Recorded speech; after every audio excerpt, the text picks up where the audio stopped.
Hai, kembali lagi dengan Windy Priscilia dengan NIM A1C3A19081, kelas reguler C Program Studi Pendidikan Fisika. Kali ini kita akan membahas tentang percobaan efek fotolistrik menggunakan simulasi PET. Efek fotolistrik menggunakan aplikasi PET Simulation. Sebelumnya, saya akan menjelaskan terlebih dahulu apa itu efek fotolistrik. Efek fotolistrik adalah fenomena yang terjadi ketika cahaya atau foton menyinari ke permukaan logam yang menyebabkan keluarnya elektron dari logam tersebut dan akan menghasilkan arus listrik jika disambung ke rangkaian tertutup. Proses pelepasan elektron memerlukan sejumlah tenaga minimal yang besarnya bergantung pada jenis atau sifat logam tertentu. Bila frekuensi foton lebih kecil daripada frekuensi ambang logam, maka tidak akan terjadi pelepasan elektron, dan jika lebih besar frekuensi foton terhadap frekuensi ambang logamnya, maka akan terjadi pelepasan.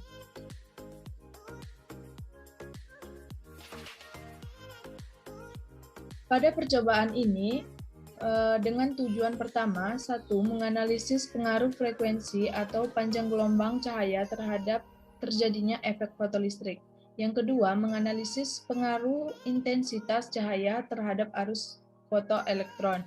Yang ketiga, menjelaskan konsep stopping potensial pada efek fotolistrik. Nah, pada percobaan pertama, kita menggunakan sasarannya yaitu natrium. Panjang gelombang yang kita gunakan nanti 400 nanometer, 541 nanometer, 601 nanometer dengan intensitas cahaya 0%, 20%, 40%, 60%, 80%, dan 100%. Pada percobaan pertama ini kita pada sasaran natrium, intensitas pertama yang kita gunakan yaitu 0% pada panjang gelombang 400 nanometer. Tidak ada arus yang terjadi atau tidak ada nilai arusnya. Untuk 20%, 40%,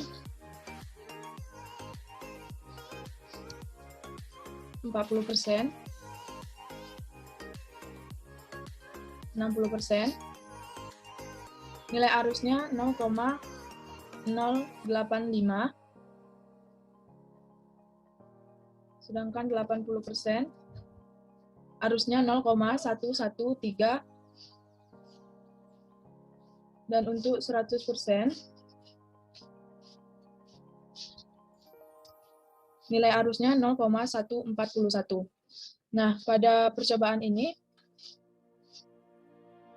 kita akan menggunakan panjang gelombang kedua yaitu 541 nanometer. Nah, untuk intensitas 0, tidak ada arus yang terjadi. Pada intensitas 20%, masih 0. 40%, masih 0. 60%, masih sama. Dan pada 80%, dan begitu juga pada 100% intensitasnya. Selanjutnya pada panjang gelombang 601,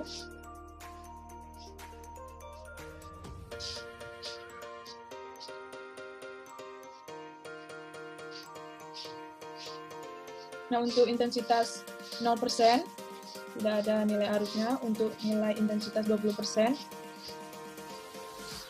40%, 60%, 80%, dan pada 100%. Tidak ada nilai arus yang dihasilkan. Dari percobaan pertama, didapat intensitas cahaya mempengaruhi jumlah fotoelektron yang keluar, dan elektron foton berbanding terbalik dengan panjang gelombang elektron dapat keluar dari permukaan logam jika berada di atas fungsi-fungsi ambangnya. Selanjutnya, pada percobaan kedua, kita akan menggunakan sasaran yaitu natrium, seng, dan tembaga. Untuk pertama, kita gunakan sasaran natrium dengan intensitas cahaya 100%. Untuk percobaan pertama, kita gunakan sasarannya natrium, intensitasnya 100%, dan panjang gelombangnya 301 nanometer, dengan besar baterai yaitu min 1 volt, maka nilai arus yang dihasilkan yaitu 0,247. Selanjutnya pada sasaran seng dengan panjang gelombang 202 nanometer, maka didapatkan nilai arus 0,171. Nah, pada sasaran tembaga dan panjang gelombang 130 nanometer, besar baterai min 1 volt, maka arus yang dihasilkan yaitu 1,1. Di sini dapat kita lihat, semakin kecil nilai panjang gelombang yang kita berikan, maka semakin banyak elektron yang terlepas dari permukaan logam. Sedangkan apabila panjang gelombang kita perbesar, maka elektron berhenti terlepas dari permukaan logam pada saat terjadi efek fotolistrik. Nah, oleh sebab itu, kesimpulan yang dapat kita ambil pada percobaan kedua ini, stopping potensial merupakan nilai tegangan yang menyebabkan elektron berhenti terlepas dari permukaan logam pada saat terjadinya efek fotolistrik. Saat tegangan 0,0 foton tetap mengalir dan arus pun akan tetap mengalir pada efek fotolistrik. Hasil kedua percobaan didapat jika permukaan besi anoda diberi tegangan positif dan katoda diberi tegangan negatif, maka jumlah foton arus akan semakin besar. Jika tegangan anoda dan katoda dibalik, maka arus akan mengalir semakin sedikit sampai mendekati tegangan yang tidak akan ada arus.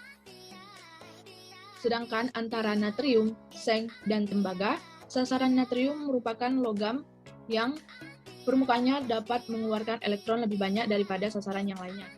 Nah, hanya ini yang dapat saya sampaikan, kiranya dapat membantu kalian dalam melakukan percobaan efek fotolistrik menggunakan aplikasi PET Simulation.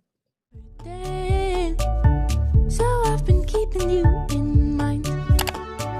I wish I could tell